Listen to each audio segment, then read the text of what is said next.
الوحيدة اللي يزداد الثراء فيها بدون ارتفاع نسبة السمنة. يعني نسبة السمنة عندهم 4.5% فقط، بين نسبة السمنة في بريطانيا ما يقارب 26%، وفي أمريكا ما يقارب 42.5%. وش السبب؟ هنا لو تلاحظوا بالصورة معاميلهم واحدة، صحونهم واحدة وصحون بيت، يعني ما جابوا شيء من برا، لأنه ممنوع يجيبون أي شيء من برا الطلاب هناك، خصوصا في الصفوف الأولية. لا أكل صحي ولا غير صحي، ما تجيب شيء. ليش؟ لأن الطبخ يتم في المدرسة وبمشاركة الطلاب، يعني يعلمون الطلاب الطبخ. معناته يرسخ عنده إيش؟ أهمية نوع الأكل.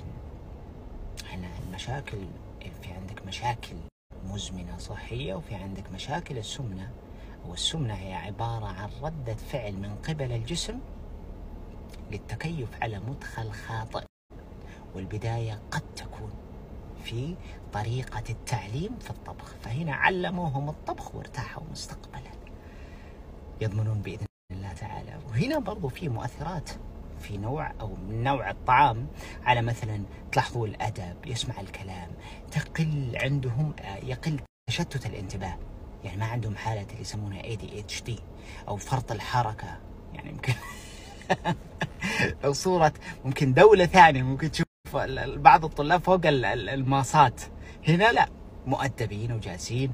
وعلى فكرة ترى التغذية والبيئة مؤثرة حتى على لمعة الشعر، نعومة الشعر، شكل الجسم، هذه كلها مؤثرة.